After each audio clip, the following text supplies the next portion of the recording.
सभी तृतीय दिवस की जो मंगलमय कथा है उसमें प्रवेश करते हैं। आप लगातार 2 दिन से कथा श्रवण कर रहे हैं और आज तीसरा दिन है। देखिए, मैं हमेशा कहती हूँ और आज फिर कि आप वास्तव में बहुत पुण्यात्मा हैं। आपके भाग्य का वर्णन करने की सामर्थ्य मेरे अंदर नहीं है। कितना बड़ा भाग्य आपका है कि आप सब कुछ छोड़कर हरि की कथा में आ गए, वरना ऐसे कितने बंधन हैं। माताएं आप तो जानती हैं, बच्चों का ध्यान रखना, घर को संभालना, फिर भी आप 4 घंटे बैठ के यहाँ पर कथा सुनती हैं। तो आपका वर्णन करना तो किसी के बस की बात नहीं है। आप बहुत दयालु हैं महाराज। श्रीमद् भागवत की जो कथा है, जो आप लगातार 2 दिन से सुन रहे हो, ये जो कथा है, ये जो अमर कथा है, इसकी जो महिमा है वो बहुत बड़ी है। ये एक ऐसी कथा है जो देवताओं को भी सुनने के लिए नहीं मिलती है। आज देवता भी कह रहे होंगे कि ये शिवनगर कॉलोनी के व्यक्ति बड़े धन्य हैं। आपके ऊपर फूलों की बारिश कर रहे होंगे कि देखो, जो कथा हमें सुनने के लिए नहीं मिली, आज वही कथा इन्हें सुनने के लिए मिल गई। हमसे ज्यादा तो ये ज्यादा भाग्यशाली है। तो आज एक बार आप अपने लिए जोर से तालियां बजा लीजिए।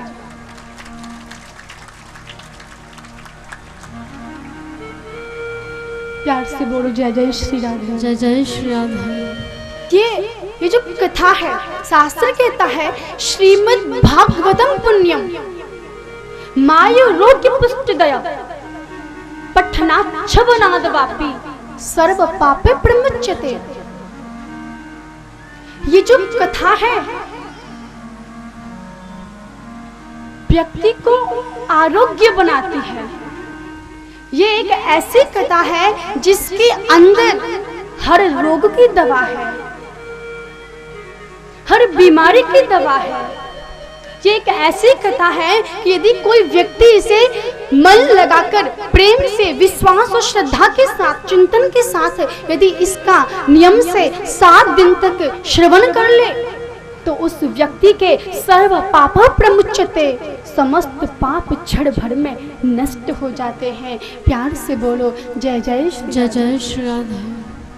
महाराज, बाबा गोस्वामी ने श्री रामचरितमानस में कितना सुंदर वर्णन कर दिया है। एक राम कहने से यदि कोई व्यक्ति एक बार राम कह ले तो महाराज पाप उसका स्पर्श नहीं कर सकता। और बाबा गोस्वामी ने स्पष्ट लिख दिया है, राम राम कहिजे जमुहाही, राम राम कहिजे जमुहाही, राम राम कहिजे जमुहाही, राम राम कहिजे जमुहाही। तेरा ही न पाप पुंज समुहाही,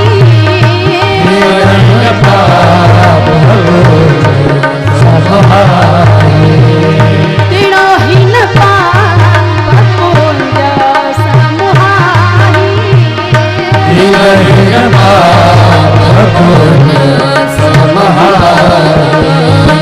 ध्यान दीजिए इस चौपाई की ओर। राम राम कहीं जे जमुहाई। जमुहाई का मतलब समझते हो? कभी कभी हमें झोंके आने लगते हैं, नींद की तरह आते हैं कि नहीं? कभी कभी आँख ऐसे हो जाती है, फिर हमें होश आ जाता है, इसे कहते जमुहाई। राम राम कहीं जे जमुहाई। जो व्यक्ति एक बार जमुहाई लेते लेते भी राम राम बोल देता है, तिनहि न पाप पुंज समुहाई, तो कोई भी पाप उस व्यक्ति का स्पर्श नहीं कर सकता। प्यार से बोलो जय जय जय जय श्री राधे। महाराज, जब जमुहाई में राम कहने से हमारे पास कोई पाप नहीं आएगा, तो जब प्रेम और तन्मय के साथ राम कहेंगे तो स्वयं राम हमारे पास आ जाएगा। प्यार से बोलो जय जय श्री राम। जय जय श्री राधे। इतनी बड़ी महिमा है राम के नाम की। इसलिए मैं हमेशा कहती हूँ कि सांसारिक वस्तुओं का संग्रह मत करो, सांसारिक धन का इतना संग्रह मत करो कि वो आपको अंत में दुख दे। क्योंकि ज्यादा धन यदि हम संग्रह कर लें तो अंत में दुख ही देता है। यदि किसी व्यक्ति के पास ज्यादा पैसा हो जाए तो रात में सो नहीं सकता, अकेले कहीं घर से बाहर नहीं जा सकता, जाएगा तो 4 बॉडीगार्ड, 2 आगे 2 पीछे, हाथ में बंदूक लेके। रात में सोएगा तो वॉचमैन दरवाजे पे मिलेगा, पूरी रात सो नहीं सकता। आप उसी से जाके पूछ लीजिए जिसके पास पैसा, उसकी हालत खराब है।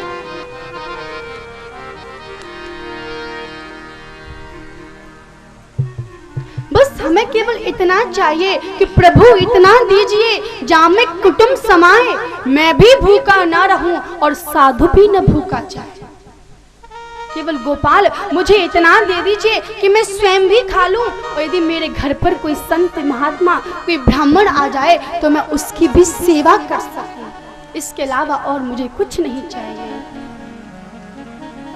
क्योंकि आजकल मैंने लोगों को देखा है कि भगवान के सामने 2 अगरबत्ती घुमाएंगे और बाद में कहेंगे प्रभु न के ध्यान रखना मेरी ओर, मुझे पैसे चाहिए क्योंकि मेरे पास 2 करोड़ तो हैं लेकिन 2 करोड़ की कमी चल रही है।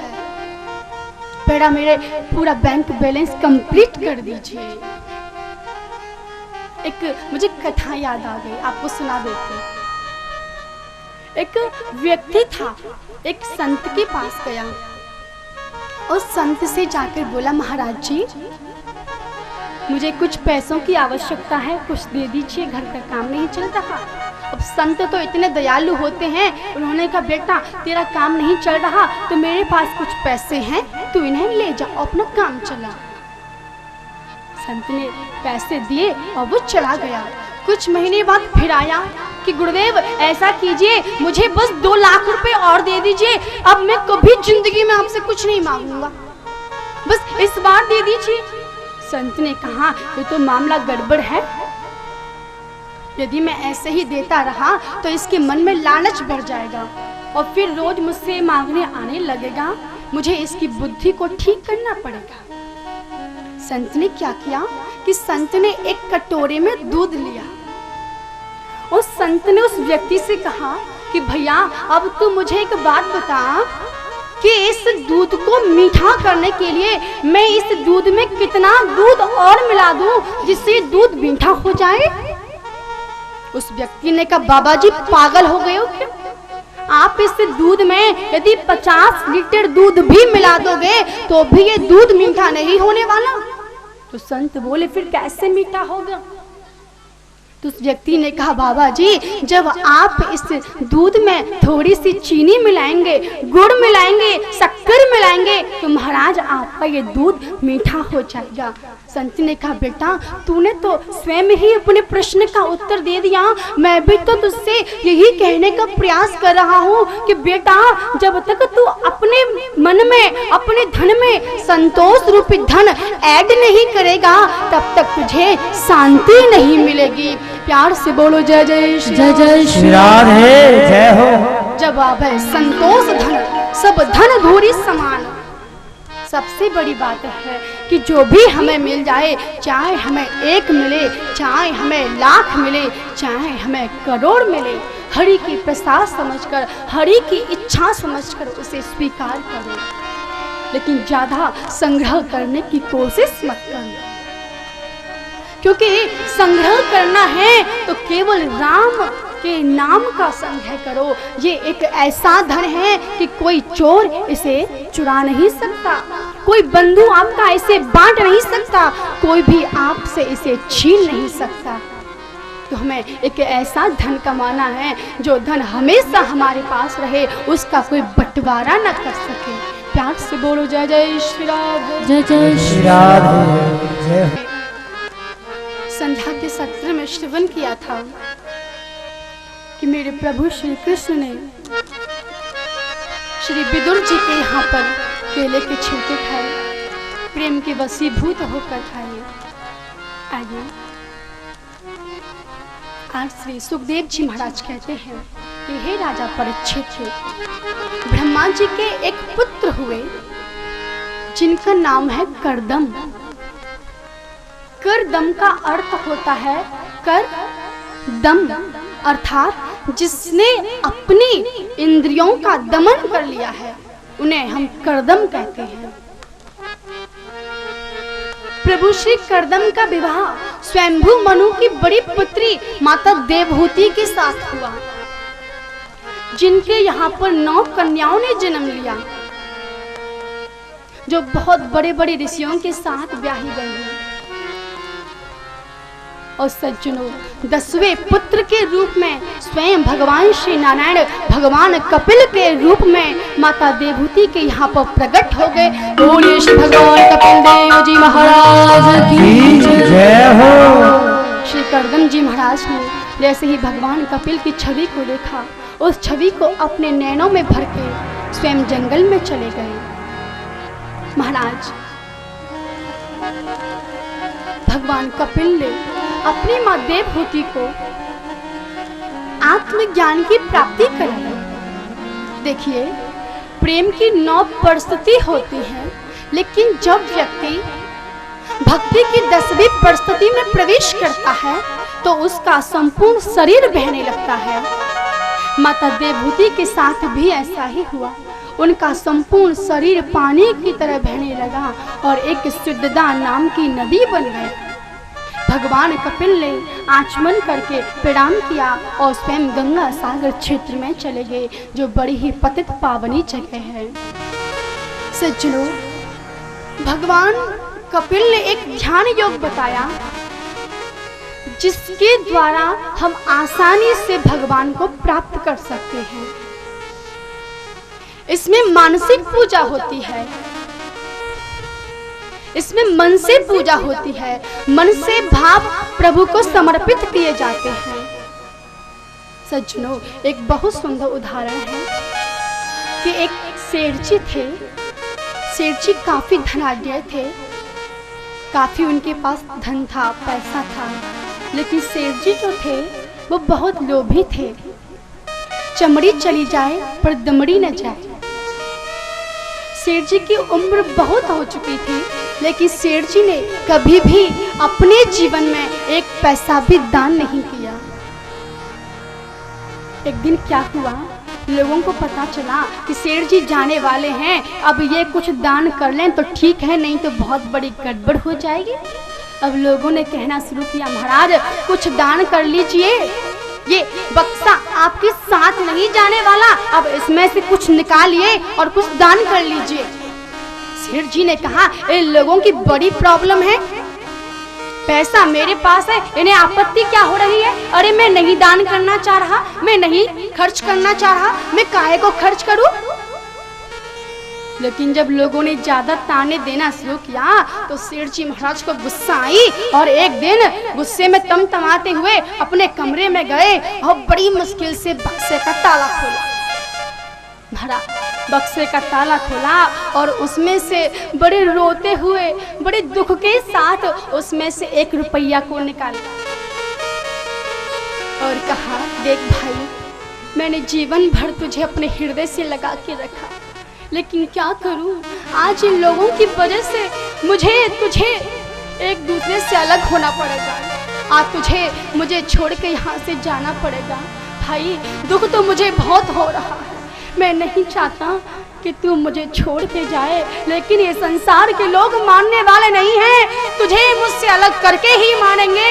अब क्या करूं, बहुत बड़ा दुख है, किसी से कुछ कह भी तो नहीं सकता। महाराज, मंगलवार का दिन था, सेठ जी के हनुमान जी के मंदिर, और मंगलवार के दिन बड़ी लंबी भीड़ लगी हुई थी दर्शन करने के लिए। अब गर्मी का मौसम था और सेठ जी सबसे पीछे खड़े थे। अब महाराज सेठ जी क्या करें कि बार बार मुट्ठी खोला करें, रुपये को देख लिया करें, थोड़ा रो लिया करें, फिर बंद कर लिया करें। अब धीरे धीरे सेठ जी का नंबर आ गया। अब महाराज गर्मी का मौसम तो था ही, अब मुट्ठी में रखा रखा जो रुपया था वो पसीने से भीग गया। अब जैसे ही हनुमान जी को चढ़ाने के लिए बोले, सेठ जी ने अपना हाथ आगे को बढ़ाया। अरे अरे मित्र, तुम रो रहे हो? अरे मित्र, तुम्हें मुझसे अलग जाने का दुख हो रहा है? मित्र तुम चिंता मत करो, तुम रो मत, मैं तुम्हें अपने से अलग नहीं होने दूंगा। महाराज, सेठ जी महाराज हनुमान जी के मंदिर से रुपये को वापस लेकर आए और बक्से में बंद कर दिया। अब महाराज एक दिन जगत गुरु वल्लभाचार्य जी के पास गए। उनसे कहा, बाबा जी बहुत बड़ी प्रॉब्लम आ गई है। बाबा जी ने कहा, क्या? कि बाबा जी ऐसी युक्ति बताओ कि मैं प्रभु को तो प्राप्त कर लूं, लेकिन उसमें मेरा 1 रुपया भी खर्च ना होगा। जगत गुरु ने कहा, भैया भगवान को प्राप्त करने के लिए तो पैसों की कोई आवश्यकता ही नहीं है। तुम कभी 1 रुपया खर्च मत करना और तुम्हें भगवान मिल जाएंगे। सेठ जी ने कहा, ऐसा ही काम करो जिसमें 2 पैसे का फायदा हो। सेठ जी ने कहा, महाराज ऐसी युक्ति जल्दी से बता दीजिए कि जिसमें मेरा पैसा खर्च ना हो और मुझे भगवान की प्राप्ति हो जाए।